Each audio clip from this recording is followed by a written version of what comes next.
So I mentioned at the beginning of the talk last time, I want to try and unfold something over quite a long arc over 2 talks, of which this is a second. And it is a little bit crazy to try and do that, but that's what's happening. So,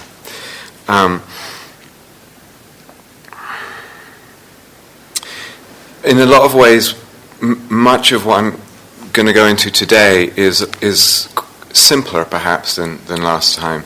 And you might think, well, why didn't we do the talks the other way around? We could have. It's just that what I've found, some of the things I'm going to talk about today, I've put out a little bit to people before and have noticed that it just doesn't land.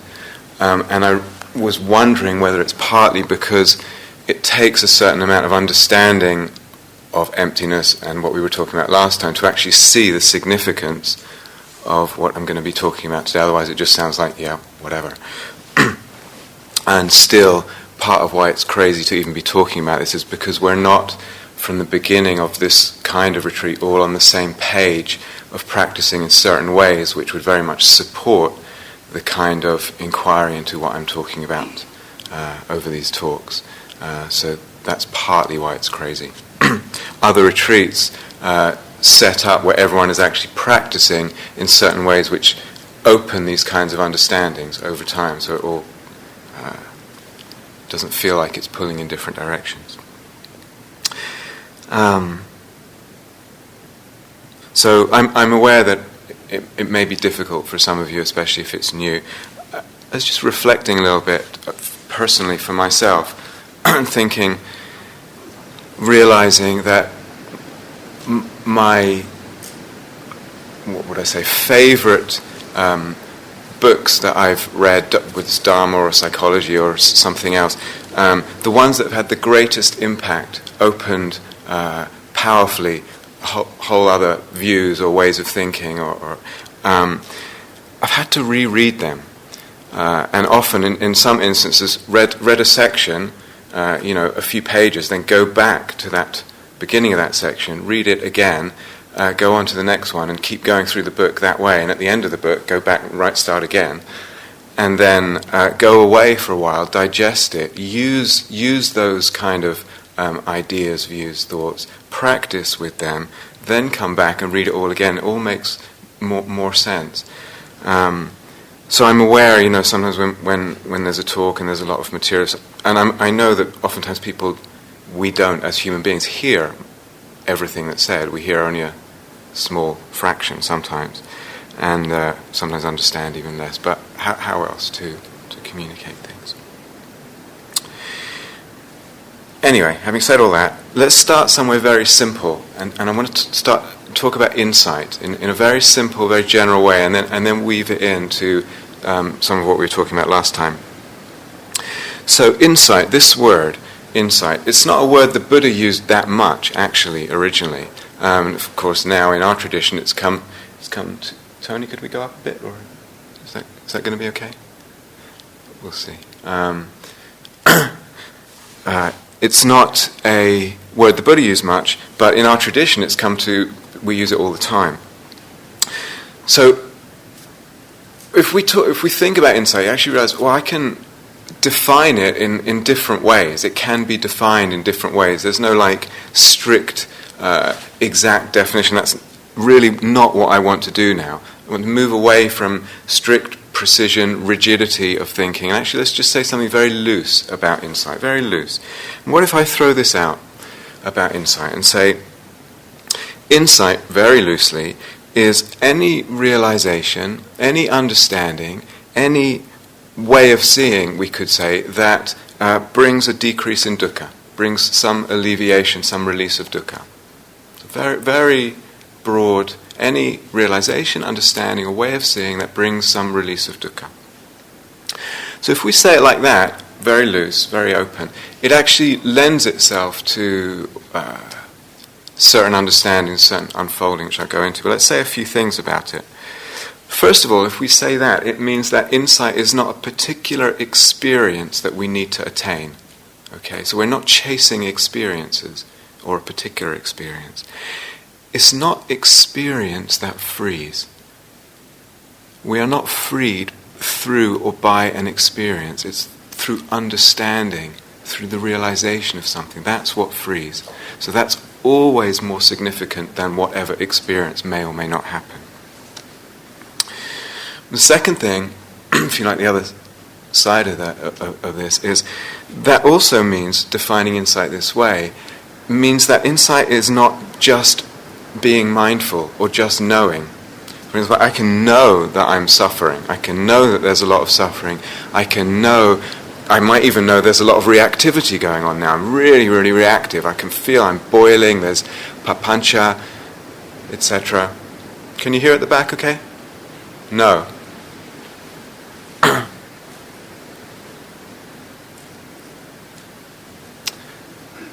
Joe, do you want to, you can come sit right here, then you hear my direct voice without the mic. Thanks. Yeah?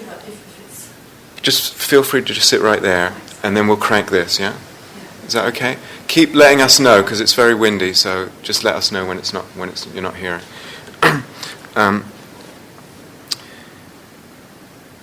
I might be mindful that there's a lot of reactivity, there's a lot of papancha, there's a lot of dukkha going on now. That mindfulness does not necessarily qualify as insight unless it actually decreases the dukkha. And you all know from experience, sometimes it does, and sometimes it doesn't. I know I'm suffering, I know I'm reactive, doesn't seem to do much. So it may decrease the dukkha, or it may not. It depends. What does it depend on? That's the interesting question. What's the factor or factors with the mindfulness that make the difference? With the awareness that makes a difference. Something to qualify as insight in this, and I'm not saying this is the correct way, it's just a way of thinking about insight, it's a possibility. Something in insight cuts, or if we use the language we were using last week, fabricates less dukkha. Something through that understanding cuts, undermines, reduces the dukkha, fabricates less dukkha. But also in this way of talking about it, we say the understanding, the way of seeing, the realization is based on my experience. It's coming out of my experience, that understanding. It's not based on believing that I'm going to be rescued somehow by something or other, something. It's not faith-based, or even faith in someone else's experience. It's my experience. But that's the ground of that understanding. So let's just say a couple more general things and then move into what I want to get at more specifically today. If we say that about insight, it's very loose. It actually makes it very wide as a concept. So we can have personal insights. We see or understand something that brings, in relation to ourselves and my personal patterns, my personal ways of entangling myself in dukkha, and it cuts that. I mean, many possible examples, but for instance, I might have a chronic knot in my throat or heart area. So I deal with this so much. Every day it comes up, maybe person says that. And somehow they have made a self-conclusion out of the presence of this knot. Maybe it's conscious, maybe it's unconscious. Because I have this persistent knot, it means I'm a closed-hearted person, it means I'm anally retentive, I'm uptight, I'm whatever it is, a contracted person. And with that self-view is a whole other level of tightening, of suffering, of compounding of the dukkha. Extremely painful. And then the insight here, the person is what would see, oh, that's an assumption. I'm assuming that because there is this contraction, it means this about self. It's just an assumption. And one sees that. And it starts to make a difference, starts to unbind that secondary incrustation of dukkha. So insights can be personal, they can be universal. For example, one becomes suddenly more aware, or gradually more aware, wow, everything really is impermanent. And maybe that starts to have a difference. So the universality, it's not just a personal insight, it's a universal insight. these are not strict boundaries between these categories, but we could also say beyond the universal there's what we might call ultimate insights. Because actually impermanence is not an ultimate truth. It's not the ultimate truth of things that they are impermanent. And the mind goes, well, you're saying they're permanent? No, they're not permanent either. The ultimate truth of things is that they're neither permanent nor impermanent. There's something beyond the level of impermanence that's being pointed out. So insights can happen at all these levels, and they all qualify for insight if in the seeing and the understanding there's some kind of, they're contributing to the release of dukkha, the release of dis-ease, dissatisfaction. And we keep expanding this concept. It's like, okay, well, sometimes that reduction of dukkha can happen in the future. I see or understand something now, and it helps me later. So I might really, I've heard it, but then I really understand for myself. Generosity opens the heart. It brings happiness. It releases dukkha. And I really see and understand that. And that plants the seed for future generosity, which brings the fruit of future happiness, future decrease of dukkha. Or a kindness brings happiness, brings openness. And so I say, I really want to practice kindness. Again, it's investment in the future. The decrease of dukkha comes in the future. Or ethics, the necessity of really caring about ethics as a basis for our happiness and for protecting ourselves from unnecessary suffering. So the release can come in the future, but it can also come in the present. Right in this moment, when I see something, when I understand something, right in the present there's a release of dukkha. Right there. And again, many possible examples. Let's take the example we talked about before. The person who has a persistent contraction in the body, tightness or whatever, and sees that assumption about self and sees that it's not necessarily true. And right then, in that moment of seeing, some level of dukkha is released. And the important thing is, we can feel the release in the moment. As you're looking, as you're understanding, the release is palpable in the body and in the mind. And that sense of release accompanies this kind of insight when it brings its fruit in the present, and it shows me that I'm on the right track. It shows, often people come into interview and they say, I was doing this and this and this, and it felt really good. It's like, is that right? Is that okay? And you say, well, trust it. That release, that relief that you're feeling is showing you that you can trust what you're doing. Even if you can't find it in a textbook, even if you've never heard it before. Sometimes a person is not quite sure what they're doing, but the release is telling them, I better find out what I'm doing, because whatever it is good. It's worth getting clear about.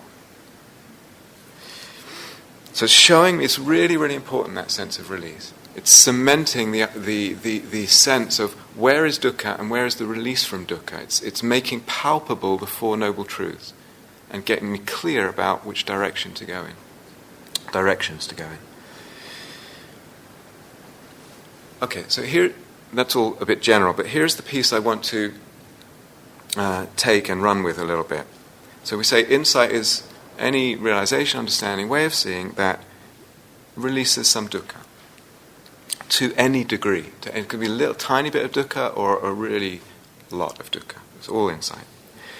Now, probably everyone's had the experience. You're sitting in meditation and being mindful or practicing samadhi or whatever it is, or metta, and aha, I understand something, some understanding. There's an aha moment, a realization. It's coming out of the conditions of mindfulness or samadhi or whatever. And we understand something, and that understanding, again, contributes to the lessening of dukkha, either now or in the future. So it's what we might call insight as a result. The result of practice is insight. That's the most common way of thinking about insight.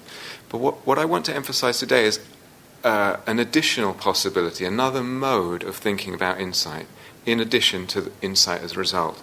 And that's more insight as a starting point. Insight as something we can use, we can follow.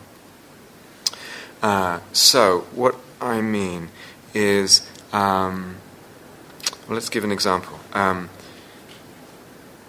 Sitting in meditation, again, a lot of mindfulness, maybe it's a longer retreat, etc. And some of you may have had this experience. There's a lot of mindfulness, and perhaps you're aware of the body sensations, and it seems, maybe just for an instant, maybe for a more extended period, seems that, these body sensations are just happening.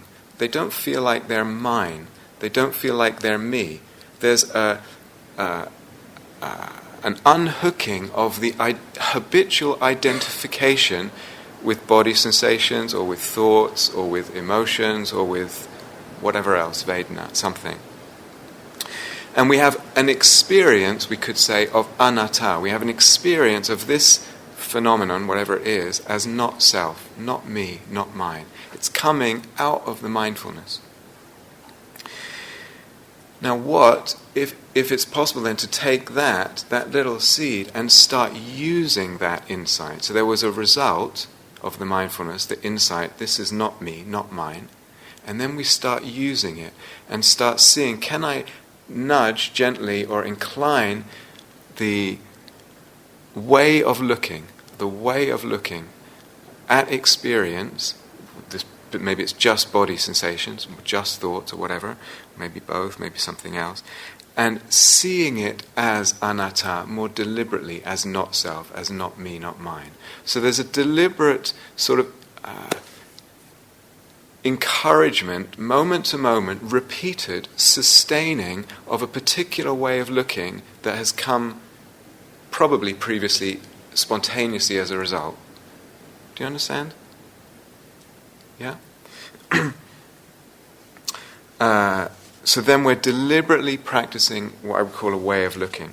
So listen to the Buddha actually about this very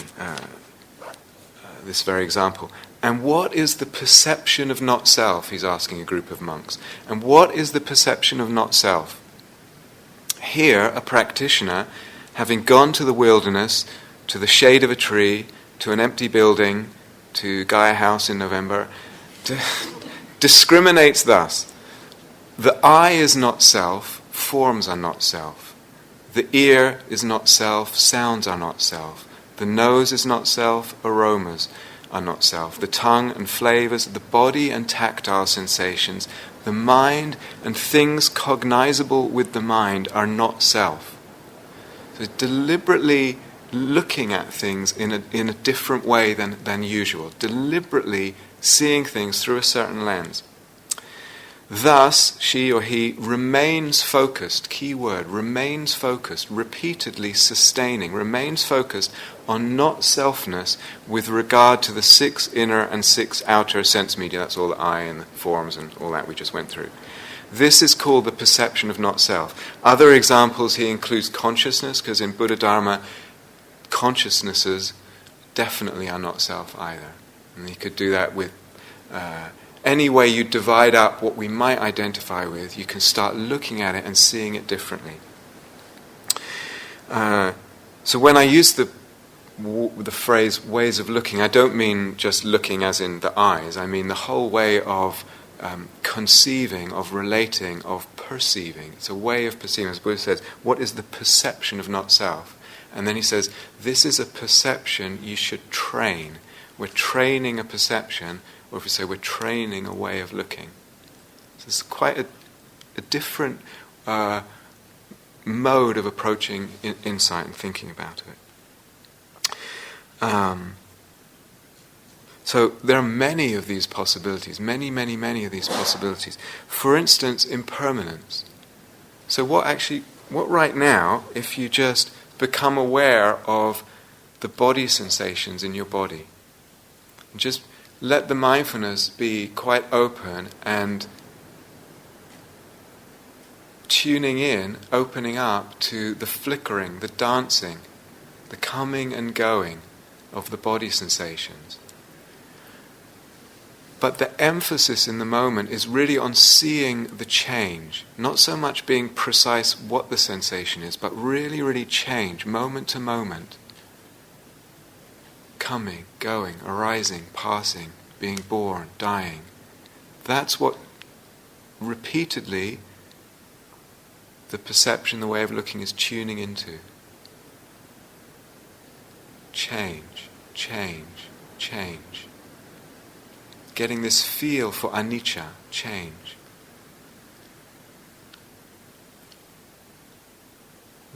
You could do it with sound as well. So there's the patterning, the shifting textures of the voice and the wind. And instead of precisely noting exactly what they are, or just being mindful, actually it's the change, the element of change that we want the attention to really lock into, really notice over and over.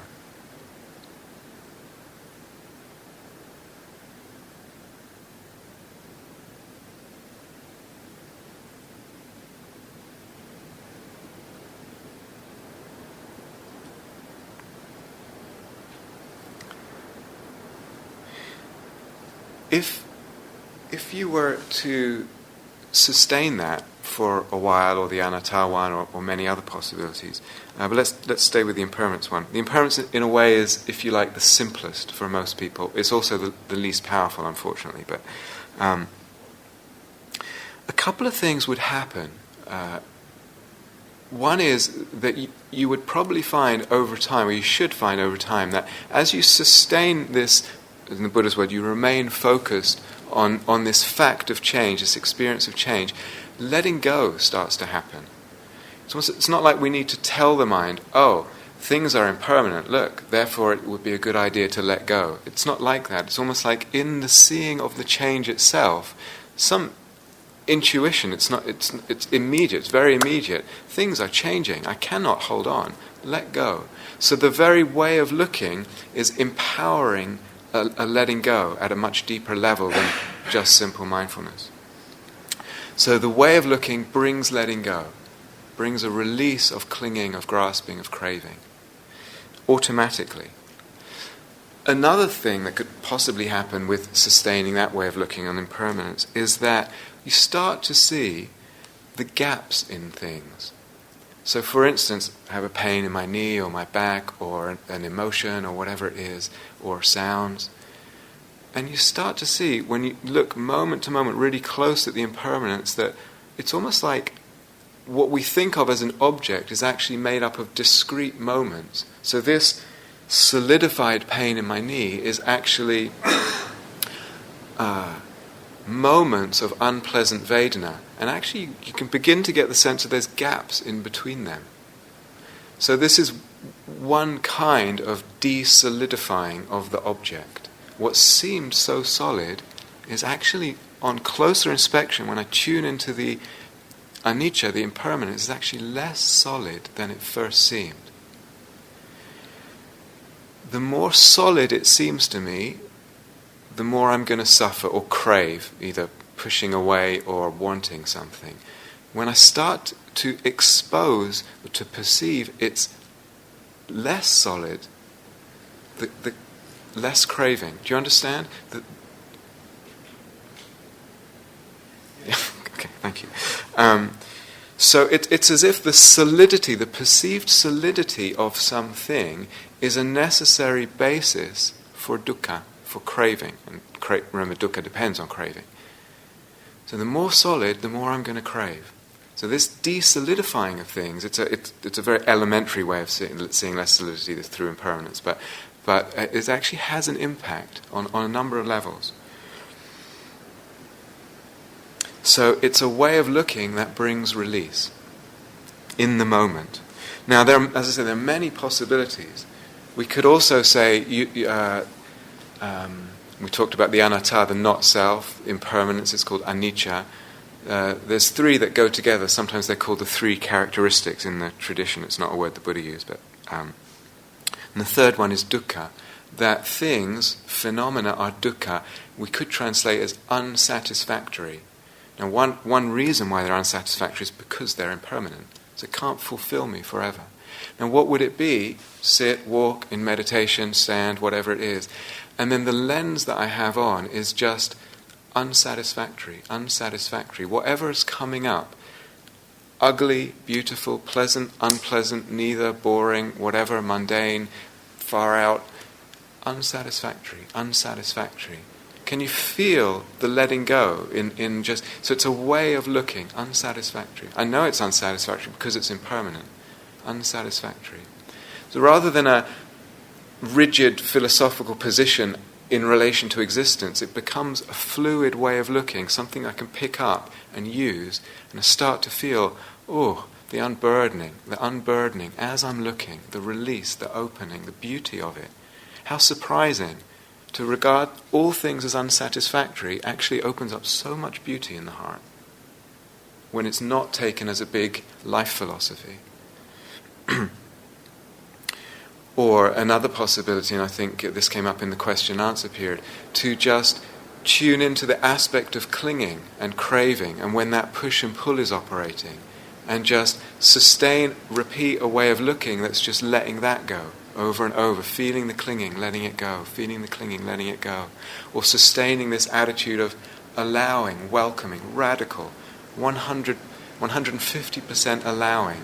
What would that do as a way of looking? Again, huge, it's a practice, you develop it. It's a huge release, huge opening, huge beauty that comes. Many possibilities. In a way, mindfulness too is, you could see it in this way of thinking about all this. Mindfulness is actually a way of looking at things, or what we have come to call mindfulness. It's a way of looking that has less papancha in it, right? When we're mindful, we're trying to cut all this proliferation and complexity and overlay of all this stuff, right? That's what we teach from beginning retreat. Can you be with the thing more directly? It's a way of looking that involves less papancha. Because it involves less papancha, is less suffering in the moment. There's also, and someone asked this in the Q&A, there is also, in the way that we talk about mindfulness, a degree of lessening of reactivity, for sure. So again, because of that, mindfulness is a skillful way of looking. It's one skillful way of looking that, to a degree, lessens suffering in the moment. And as I said before, just sustaining mindfulness can also start to reveal things like an experience of not self, which can then be used. Or that things are not self. Or it can start, just the close mindfulness can start revealing these gaps in things, this lessening of the solidity. In a way, metta is a way of looking. You don't usually think about it that way, but metta is actually, you could conceive it as a way of looking. And again, what happens if I sustain that as a way of looking, not just at self and other beings, but at phenomena too? What happens to the experience? What do I learn? What unfolds in terms of the release of dukkha? Someone was asking too about the nature of awareness. And it could be, again, just from simple mindfulness practice, as it deepens, as things settle, that the sense of awareness starts to become more prominent. We don't usually notice it. And then a person begins tuning into it, and it can actually start using that sense of awareness that we're usually not aware of, and start using that to empower the release of suffering in the moment. When the awareness becomes more prominent, the phenomena within the awareness seem less important. They kind of belong to the awareness, coming and going, and the awareness just holds them. Beautiful. I get through that, there's a release in relationship to the phenomena.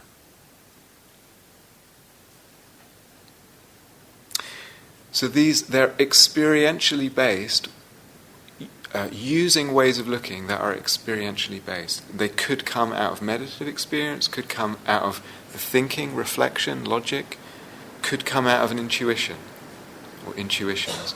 And any of that can be used. What they have in common, to say it again, what they have in common is that they're ways of looking that release, reduce, alleviate suffering, dukkha, in the moment. And they're empowerments, they're a sort of turbocharging of that release compared to just, say, simple mindfulness practice. So in many of these instances, what was a result, an insight as a result, can be used as insight as method. Can we take this result, I see that it's anatta or whatever, I have this experience, then you start using that as a method. In a way, when we do that, you could say that there's a kind of shorthand version of the Four Noble Truths going on there. In the present, there's intimate relationship with dukkha, even if it's very, very subtle dukkha, intimate relationship with dukkha. Sometimes we have dukkha. You don't realize that our normal state of consciousness is actually a state of dukkha until it's released through some more powerful means. And then you look back and you think, wow, we actually walk around in a state of contraction most of the time. It's different degrees of dukkha. But if you take up this way of thinking of insight, it's just one possibility. And there's this intimate concern with suffering, dukkha, whatever degree, in the moment, and with its causes. And the causes are in the way of looking. It's through the way of looking that we're tightening or consolidating or exacerbating, increasing, proliferating suffering. Usually when there's suffering, habitually we find a way of looking at it that creates more problem or just keeps the suffering locked in place. So rather, what would it be to take up a different, skillful ways of looking that actually, third noble truth, release that suffering. So the way of looking is the equivalent of the fourth noble truth, it's the way. But it's all happening in the present in a very shorthand way.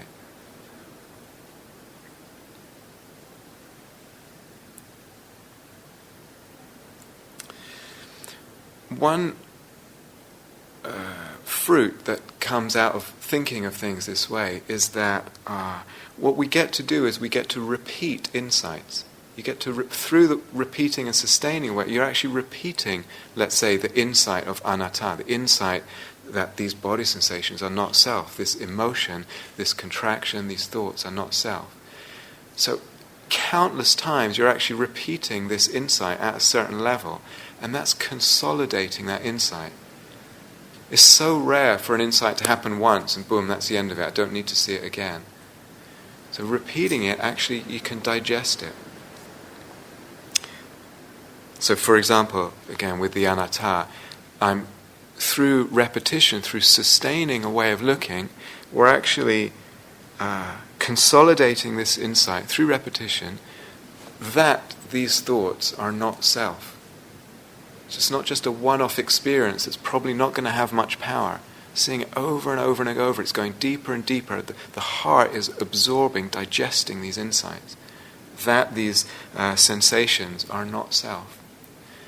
And also that this way of looking, whatever it is, anatta, impermanence, whatever, that this is a way of looking that releases suffering. So there's double insight there at least, that's getting consolidated through repetition. The other, or another fruit here, possibly, would be that then through the repetition, this insight at a certain level becomes a platform for deeper insights. Other insights, deeper ones, that aren't immediately available, start to emerge from the repetition of insight at the more rudimentary level. So, for example,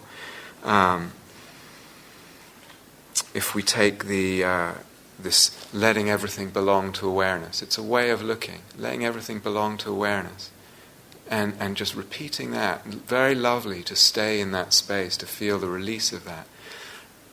At a certain point it matures and it begins to feel, or to seem, one has the perception that the phenomena arising in this space of awareness, it's not just that they belong to the awareness, they actually seem to be the same, in inverted commas, substance as awareness. No difference, the same stuff, if you like.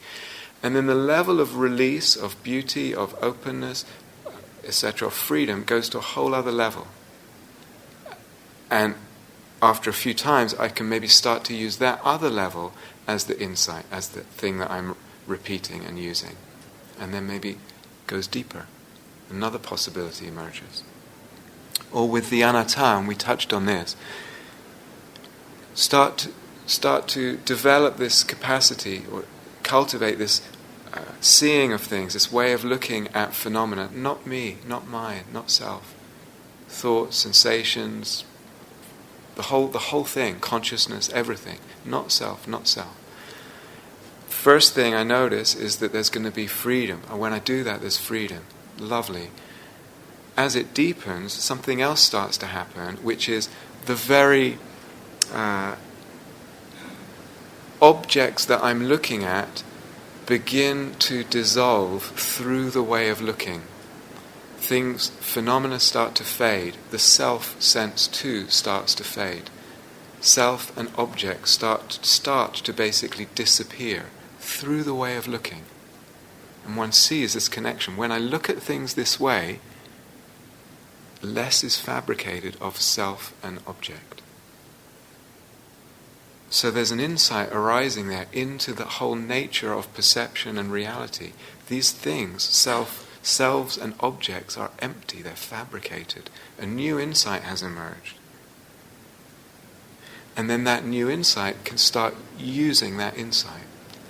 So, as a new way of looking.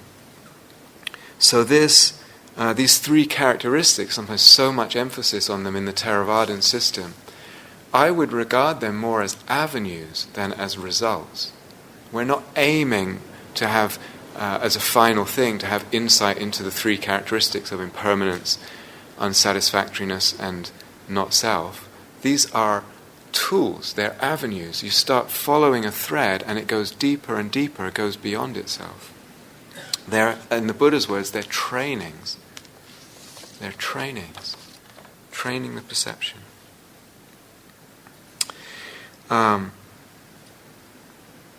So a lot of this is actually quite predictable, believe it or not. And I've done many retreats, longer retreats, where, as I said at the beginning, where they're actually everyone's on the same page.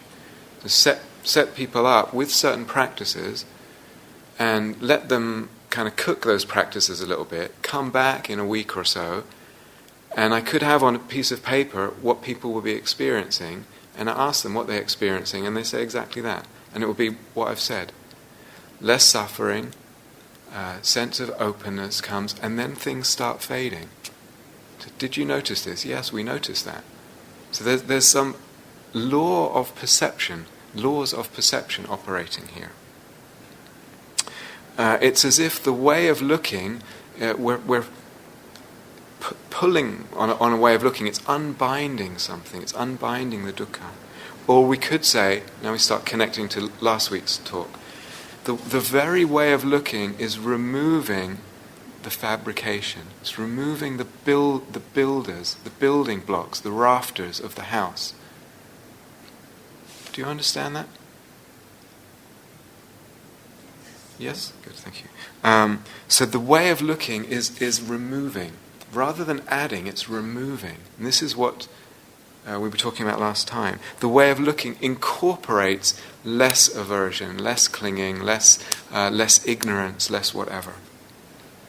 And with the removal of the, if we use the ugly word, fabricators, the builders, the rafters of this house, with the removal of them, we see that there's less fabrication of not only self, but object as well, self and object. To the degree that I remove this, there's less. And remember, if you do remember from last time, all these things are spectra, they're continua. So self is not an on-off switch. Clinging is not an on-off switch. Dukkha is not an on-off switch. There are degrees of dukkha, we all know.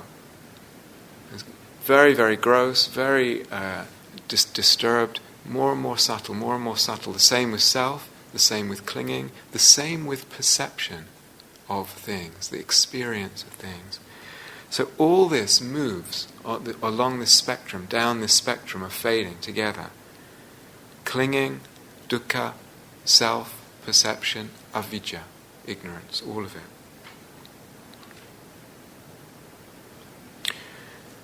Do we arrive at a point as we start removing through the way of looking, as I start removing ignorance from the way of looking. So say, I start removing this sense of me, mine that I habitually do, which is a movement of ignorance, and I take that away. And do I arrive, as I remove ignorance away, at a real way things are? I finally get down, when I'm not looking at things with any sense of self, I finally get down to the crystalline, precise, raw data of this experience. Absolutely not. Absolutely not. That's not what happens. It might be a bandwidth that I feel like I go through. This is what we talked about last time. I won't arrive at anything. Actually, as the Buddha says in those quotes we gave last time, when the monk, when the practitioner abandons desire, when they abandon avidya, everything disappears. There is a fading of experience, of perception, of everything that is fabricated, of sensation. That's looking at things with the complete removal of avidya, with the complete removal of push-pull reactivity, etc. So I don't arrive at sambhara, quite the opposite. And if I say, okay, well then, where on that spectrum is the real, is the place? How much clinging, how much avidya, how much ignorance, how much selfing reveals the real object, or the real nature of the self? Do you understand the question? Who's going to say? And if actually with no avidya nothing appears in that moment, when I'm really looking at things without any avidya, what am I going to say? All I can say is that it's empty. The nature of things is empty. They're fabricated.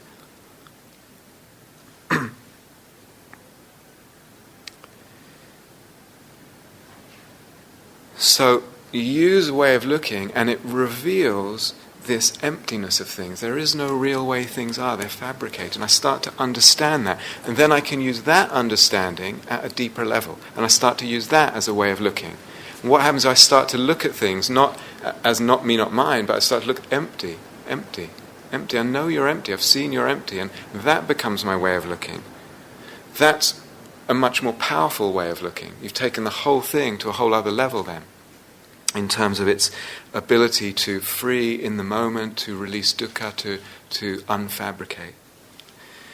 So some of you weren't here, but in one of the first two talks in the first weeks, I threw out a question, how, and it's hard for a person, you'd have to believe me, but if there are unconsciously habitual, subtle views and conceptions always wrapped up with the perception, which means the experience of anything, if that's always there in the habitual ways of looking, of perceiving, including mindfulness, including when there's not any thinking, there's views, conceptions, me, mine going on. I'm not thinking it, I'm feeling it, I'm intuiting it. I don't even realize that I'm doing it. That thing exists. This is a real awareness, knowing that. All this exists. How are we to go? If that's wrapped up in our mindfulness, without thinking, how are we going to go beyond it? What possibility? What would open that door? And these views, conceptions, very subtle, keep shaping experience the same way. They deliver the same emotions, but even at a more subtle level, they keep fabricating things. How are we going to go beyond it? How are we going to see this profound emptiness of everything? Everything. I mean, there's many ways, but in a way, today I'm just giving one possibility of how that is possible. Because actually it's quite a conundrum. The very way of looking, very usual ways of looking at things actually reinforce avidya and dukkha. So how are we going to unwrap that? As the Buddha said, who will untangle this tangle? And why is that important? It's because the understanding that frees most profoundly is emptiness. Maybe I said this, I can't remember in the first two talks, but we suffer because we think things are real. If I don't think a thing is real, I can't suffer in relation. If I know it's not really real, I can't suffer in relationship to it. So it's the understanding, profound understanding of the emptiness of things, that's what cuts dukkha at the deepest level. So that's why it's important.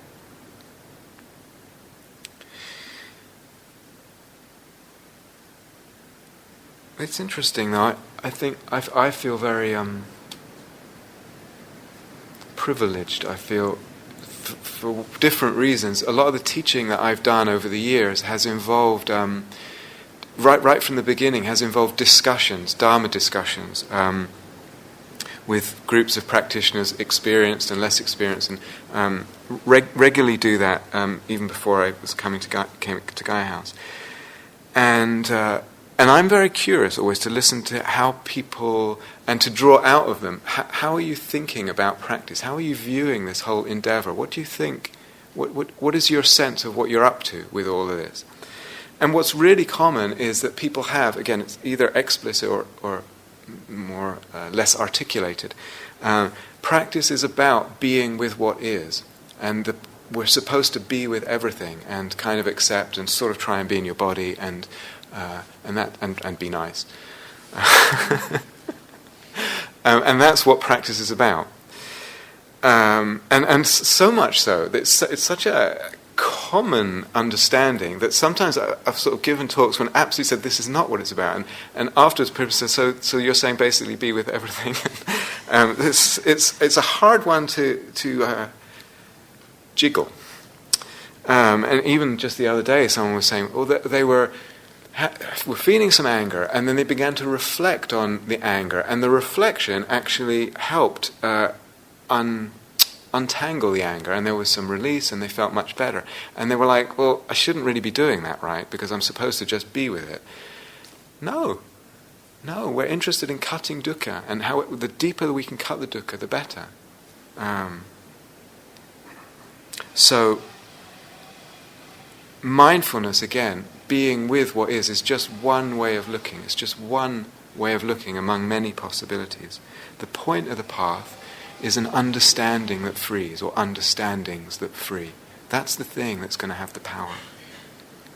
And when you start going a little bit deeper, we need to be careful about the assumptions in notions like mindfulness, or in notions like bare attention, or in notions of what is.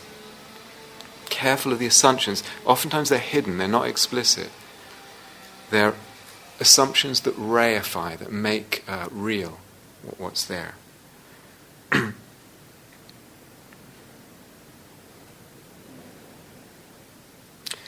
Well, similarly, the idea of just being. It's a very attractive idea if we feel very tired and harassed by all the pressure we put on ourselves, and a critic and always trying. Then the idea of just being in meditation is very, very attractive. Again, can be very skillful, but only as one provisional way of thinking, way of looking, eventually. Because actually we realize that to be, to exist, to have experience is to do. It involves a doing. That doing is fabricating. Whenever, to repeat again, whenever there's perception, whenever there's experience, sensation, no matter how subtle, with or without label, even the most rapid impermanence you could see, it's fabricated. It's a fabricated perception. And that fabrication involves doing. It involves doing. We're fabricating through the way of looking. We don't realize it. And there's always a way of looking. So when there's experience, there's always a way of looking. You don't realize this until you go quite deep. We don't think in these terms. But there's always a way of looking. Whenever there's an experience, there's a way of looking at that experience. And that way of looking is fabricating. It's part of fabricating that experience.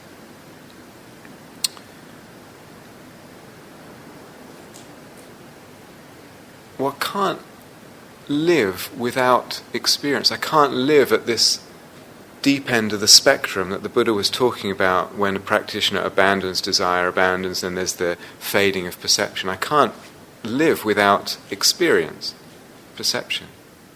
There's always, life is perception, experience, and when there's perception, experience, there's always a way of looking, there's always a fabricating. So what am I going to fabricate? becomes a question. What am I going to fabricate?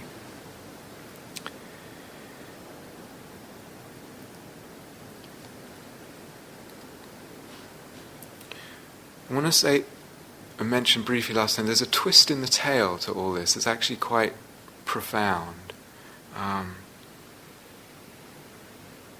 And quite beautiful. This whole notion, this idea of fabrication that the Buddha talked about, or idea of dependent origination, here we mean a thing, a perception, is dependent on the mind. Dependent on the mind, that's the key dependency, if you remember from last talk. It actually, as we take it deeper as a thread of insight, starts going beyond itself in the most beautiful way, starts eating itself as an insight. Because you start to realize, well, you say, things are fabricated by the mind. I start to see that. And then we start to see, actually, this mind too, however I look at it, if I look at it as a bunch of factors that come together, intention and consciousness and attention or whatever, as the Buddha, or if I think about it just in terms of awareness, pure awareness, that's fabricated too in the process. Something very mysterious is going on. Mind and object get fabricated together. They're both illusory, if you remember from last talk. Mutually dependent, both empty. So it's not like all this is fabricated and there's something unfabricated creating this fabrication. Something much more mysterious. Take it a step further as well. If that which is fabricated, things and objects, are not really real, and if that which fabricates the mind is not really real, and if one eventually sees time also is empty, is a dependent arising, this whole notion of fabrication dissolves. What is fabricated is not real. What fabricates is not real. The time in which fabrication, dependent arising, happens is not real. Fabrication is not real. And if fabrication is not real, not really real, then the unfabricated is not really real. The whole notion of the unfabricated rests on the notion of the fabricated. The whole thing was starting to pull on this thread of insight, and it starts dissolving and ending up dissolving itself. A thread is not a very good analogy. It's like a snake eating its own tail. To me, this is part of the genius of the Buddha. He took some concepts, so that if you follow these concepts, if you use them in practice, they actually bring a lot of freedom, and then they start dissolving even themselves, using these concepts lightly through practice to go beyond themselves. There isn't really fabrication, there isn't really unfabricated. The whole duality collapses. So this teaching of dependent origination, fabrication, it's not really an explanation. Hannah likes this. It's not really an explanation. It's only an explanation at one level. People say, I want to understand dependent origination. It means putting everything in a box. Yes, at one level. At another level, you see, it unbinds. The whole thing starts dissolving. It's only at a certain level that it's a system to understand things. And then, beyond words, something, I don't know, magical, awesome in that.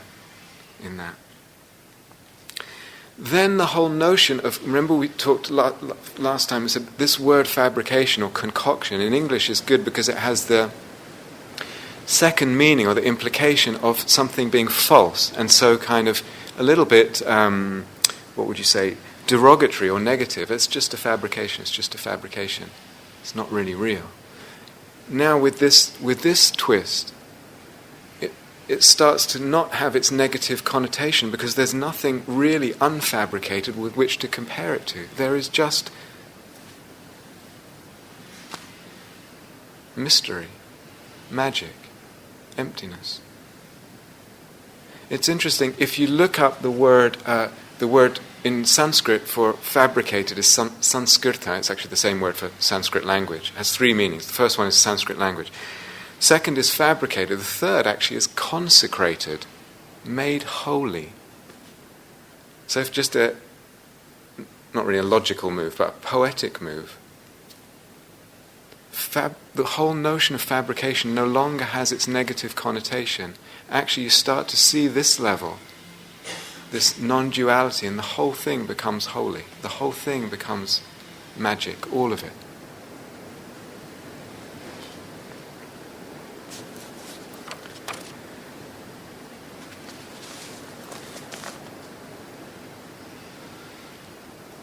If there's not really any real way things are, really in themselves, and this is what all this is saying, then that starts to throw more of the emphasis on the way of looking. The way of looking starts to become much more significant. And you start to realize, oh, really, it's only that we can pick up and put down different skillful ways of looking. That's what practice becomes. We're picking up and putting down different skillful ways of looking at things, at experience, that bring freedom. That's what skillful means. That release dukkha, that bring freedom. All kinds of possibilities open up in the range of ways of looking that are possible, to be cultivated, not as one-offs, but to be used, cultivated. Now, ways of looking are empty too. It's not that they're real things. But everything gets thrown back to just ways of looking. The beauty of that. So this is why, partly just ending now, this is why I gave the talk this time in this order. So I've said to people before, practice, I've said something like insight meditation is using skillful ways of looking that bring freedom. But without all this, it doesn't have the same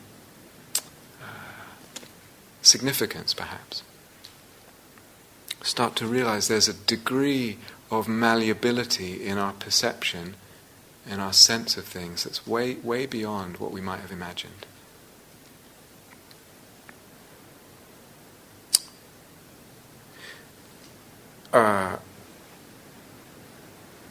All this is, like I said right at the beginning of the first of these two talks, all this is completely optional. So, it's just one possible way of conceiving of practice. I'm not saying it's the way or this is right and everything else. I'm not saying that at all. It's just one possible way of conceiving.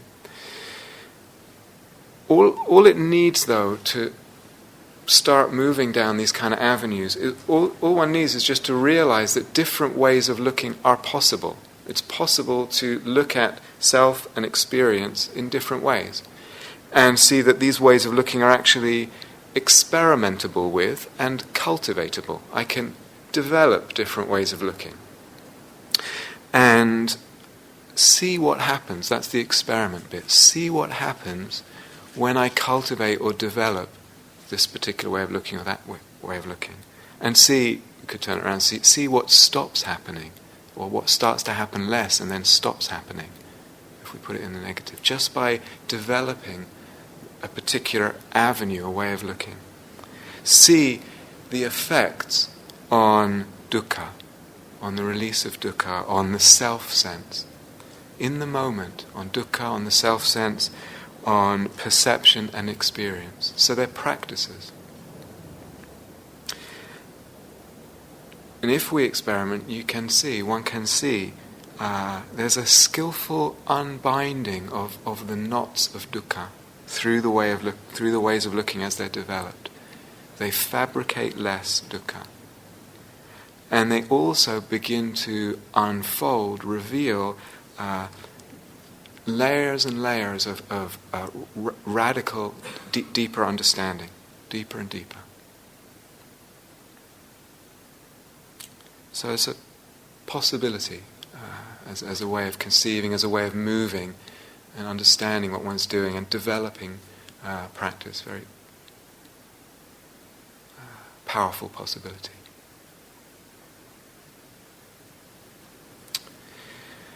Okay, let's have a bit of quiet together then.